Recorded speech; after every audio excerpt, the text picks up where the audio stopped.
The street was narrow, made up of 2 rows of tall semi-detached clapboard houses.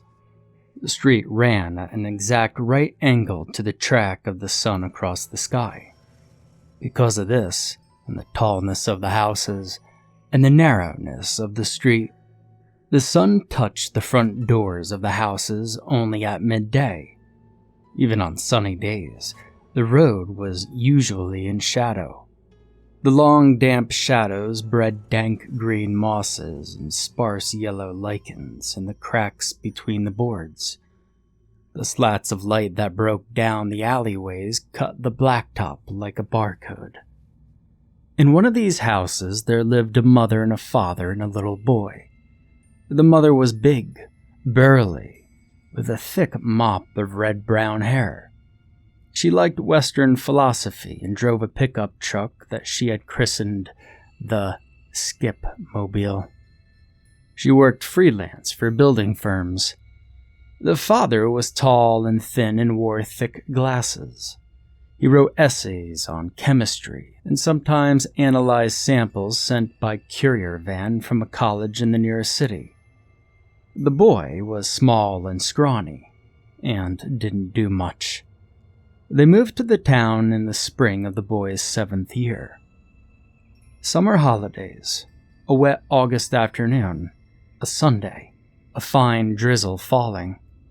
The mother was on the far side of town, hauling gutted house appliances and crumbling bricks wrapped in shreds of dust cover into the back of the skipmobile. On her lunch break, she ate egg mayo sandwiches and drank milk tea from a thermos flask and read the paper. The father was sat in front of his computer in the study on the 2nd floor, typing out paragraph after paragraph of crystallography. On his lunch break, he ate nothing and drank black coffee from a homemade white mug and reread what he had written. The mug had been painted with a bumblebee in oil paint by the boy. Anything drank out of it tasted slightly of clay. The boy had awoken at 7:30 and eaten a tasteless bowl of oatmeal and watched TV until lunch, which was leftover tuna salad. After lunch, he put on a shapeless red Macintosh and went out to play in the garden. His father had told him not to go beyond the end of the road. The boy thought of calling on Alex, a friend from school who lived across the road, but Alex had glandular fever and wasn't meant to be called on for any reason. That was okay. The garden, with its weeded beds and broken ceramics and 2 big car tires and lone, mild-wet tool shed, hadn't lost its luster. The garden connected directly to the road via the alleyway, and was a good 2.5 meters lower than the pavement. The boy entered himself by lifting the trash in the garden and terrorizing the native fauna. Slimy things thrived in the dim light and dewed air. Leopard slugs longer than his father's fingers bred and ate and glowered in the wet darkness, innocent to the world of salt and bran and beer traps that waited in the brain of the boy. On this day, he systematically purged the colonies beneath the broken plant pots and the car tires. He delighted in the salt froth, bubbling like adolescent acne from the skin of the slugs. He did not know what osmosis was, but he knew that slugs hated salt, and that he hated slugs, and that was enough. A wet, painful cough, followed by 3 more. The boy's laughter was silenced. The house connected to his was uninhabited, as was the one on the other side of the alley. He did not know this cough. Another, muffled but nearby. Utterly unfamiliar. Not his mother's, not his father's. There was a door that the boy had not really acknowledged before set into the white painted brick of the house wall. This was not to say that hadn't known it was there. He had, but it had never intrigued him. The door was plain metal with a fine metal grill at 5 feet. His mother had inquired about it when they bought the house, but They were told that it was locked from the inside and that the room was empty. It never meant anything, never factored into any of their lives. It was from this door that the coughing was coming. "Hello?" called the boy. He was old enough to be wary, but not smart enough to be frightened. He approached the door and knocked on the thin metal. "Who's there?" Another cough, then a voice, deep, thick with saliva, words over-enunciated, spoken from unaccustomed mouth. "Pardon me, who is that?" The boy waved a hand above his head, in front of the grill. "Who are you?" the voice said, an uncertain quaver, amplified by the hard walls of the basement. "I'm a boy. I live here. Who are you?" I'm nobody."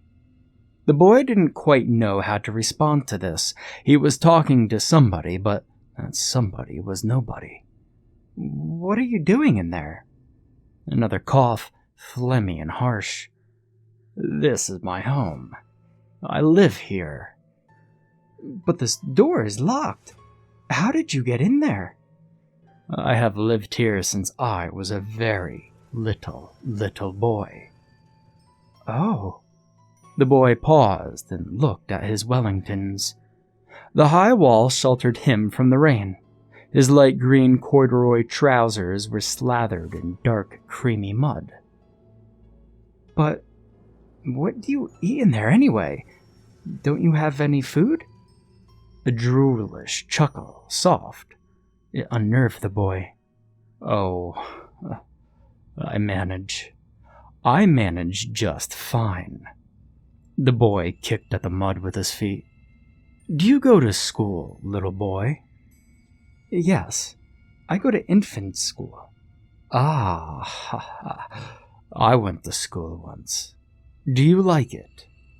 "Yes, I do literacy and numeracy and painting, and the teachers are horrible, but I don't mind." A brutal cough punctuated the last sentence, and drippy, swallowing sound echoed through the door. The boy thought the man's lips sounded sticky. "Do you watch television?" "Yes, I watch Peter Blue on Saturday, but there's nothing good on Sunday." Another soft chuckle. It made the boy's stomach feel weird. "And do you read the Beano?" "No. What's that?" The conversation continued for a long time. The boy knew lots about the outside world, and the man remembered little, and the conversation consisted of a regimented question and answer routine. It began to get dark, and the boy told the man that he had to go, and the man spoke, with dreadful sadness in his throat, of his loneliness and of his boredom, and what a treat it had been finally to speak to somebody. "But I'll be back tomorrow," which was answered by that sad chuckle again. The boy waved goodbye to the grill and made his way up to the path and into the alley, the hood of his raincoat up. His father scolded him a little for the state of his trousers, telling him he'd have to wear waterproofs over them tomorrow. He asked, in a voice hacked at by ancient resignation, what the boy had done all day. The boy answered that he'd played in the garden. The mother came home at 8, kissed the father daintily on the mouth. Dinner was string beans and cheese. The boy was a long time going to sleep, unable to shake the feeling that something soft and wet awaited him in his dreams. The next day, the mother went out. The father went upstairs again, and the boy was alone. He put on the same mac and the same boots and the same unwashed trousers. He forgot the waterproofs, out of absentness or spite. He talked with the man behind the grill again. This routine continued for 3 more days after. The man never ran out of questions. For his part, the boy was fascinated by the diseased voice behind the door. A voice without shape, scent, or texture. A voice utterly organic but without origin. On Friday, the boy woke with an idea. It was an idea that made him smile. It was the first contact his brain had made with human charity, and the feeling was intoxicating. After dressing and confirming that the mother was upstairs and the father was gone, he made his way down to the kitchen. Shining grayish tiles and a stained, sterile, fake marble worktop. He opened the refrigerator. The boy stood on the chair and rooted around on the top shelf. A jar of caper pickles and the last stripes of a jar of horseradish mayonnaise. And at the back, half of a plastic tray of processed ham discs. He took two and made his way down to the alley to the garden, leaving the fridge door slightly ajar. "I have something for you." The man was waiting. The boy expected him to be asleep, but he was there, mouth near the grill, waiting. "What did you bring me, little boy?" "Some food." The man let out a low, liquid growl. The boy found his mouth very dry. "What food have you brought?" "It's ham slices." A strangled noise, all of disgust condensed into one gutturable syllable. "Ugh, not ham. Ham is bad meat." "No, they're really nice." The man said nothing. "Well, I like them." The man said nothing. "I'll put one through the window." "No, don't. I don't want it." The boy rolled up a slice into a thin cylinder, his small pudgy fingers sticking to the moist meat. "Just try one, it's really nice." A hesitation. "Just one." The boy reached up and poked the cylinder halfway into the grill. After a moment, the other end was taken, not by fingers, but by a wetly grunting mouth. The sound of frantic chewing, loud and greasy, a swallow and a raspy belch. Then a retch. Then the muffled sound of vomit bubbling up from the man's guts and the splatter of it, heavy against the metal door. Again and again, violent and relentless. The boy's eyes widened, and the blood drained from his face. "I'm really sorry. I'm really sorry." The other ham disc fell from his fingers, and he turned and ran. He did not look back. He stumbled up the stairs and crawled into bed and whimpered under his sheets, afraid that he might have killed the man behind the door. He shivered and wept, and after a while slipped into a dream. In his dream, he salted slugs, and as the foam rippled across their fragile backs, they screamed. He did not go down to the garden for 2 days. He was afraid of what he might find when he did. He was afraid that when he called into the basement, there would be no reply, and he feared that if there was a reply, it would be a reply of anger. For 2 nights, he dreamt of the sound of vomit on aluminum. On Monday, he worked up the courage to knock on the man's door. The sun, thin and strange, scattered a glitter on the dewed grass. Half an earthworm writhed spasmodically in the soft loam. The ham disc that the boy had dropped lay folded in the grass, swollen and spongy from the rain. On it was a massive brown slug, fat and repulsive, shining dully in the frail sunlight. The boy stood, waterproofed from head to toe, drew a deep breath and knocked on the aluminum door as the sun rose above the near horizon of the garden fence. The boy waited for a while. He knocked again, 3 times, 4. On the 5th time, there was a movement in the shadows. "Hello?" A huge weight fell on the other side of the door, and a monstrous grunt wormed through the grill. The boy realized that the man had fallen. The man's voice, high and strained. "Is that you?" The boy nodded and passed his hands across the grill, close to the metal. "It's me. Are you okay?" There was a chuckle. "Yes, little boy, I'm okay." "I'm sorry I made you sick." "Oh, that's all right." They fell into their usually easy, vapid conversation. All was forgotten, and the boy's heart was glad. The sun rose high and shone strong for the first time in weeks. The days continued like this for a long time. Sometimes it rained. Sometimes the thin sun filtered through the clouds and shone bleakly on the neighborhood. The boy enjoyed the man's company. He was content. The last day of summer, chilly and still. A heavy fog of silence blanketed the neighborhood. The boy went down to the basement door after lunch of avocado, vinegar, and salt. He had slept well. "It's the last day of summer holidays today." The man was silent for a few seconds. When he spoke, his voice was plaintive and limp. "You'll still be able to visit me, won't you, little boy?" "Well, I'll try, but I'll have homework and friends to see. I won't be able to talk to you on most days, I think." Another silence. Then the voice came through the grill. It wavered with tears.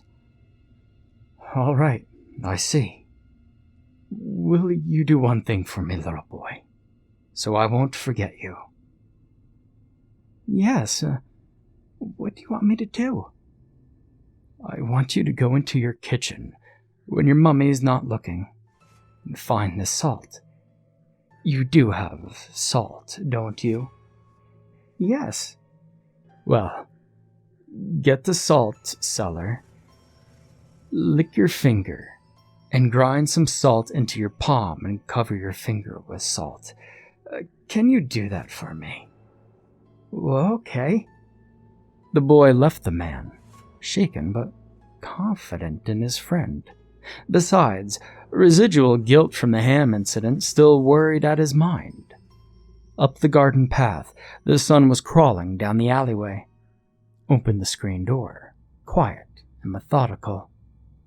Of course, neither of his parents was in the kitchen. He took a red container of Saksa salt from the cupboard, poured a small pile of it into the palm of his hand, wet his finger and spit and ground it into the pile. The salt stung the skin around his nail, and the boy winced and groaned. But his love was true, and his faith was strong. He did love the man, of course. Of course, he loved the man. He came to the door with his finger a sheer throb of pain. He winced and looked down at the crystal heavy digit like a stalagmite molded with white diamonds. "I did it. I did what you said." A noise, half cough, half laugh, answered him. "Why did you want me to do that?" "Put your finger through the window. The salt finger." "Why?" "I'm going to do something. Please, give me your finger." The boy shivered in the chill of the day. He reached up and put the salt finger slowly and clumsily through one of the metal diamonds. It fit almost perfectly around his finger, like a tailored wedding ring. So little sound, all around the fog and the quiet. Wet lips, rubbery and limp, draped over frenzied muscles. Slime, sucking sounds.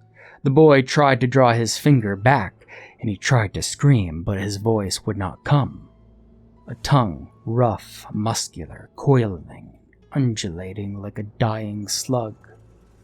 The boy struggled, put one foot against the door, and pulled back in utter fear. But though his finger popped in its socket, it could not be withdrawn. He began to wail, a belch around his finger, a smell sordid and cloying and earthly, dripping from the window.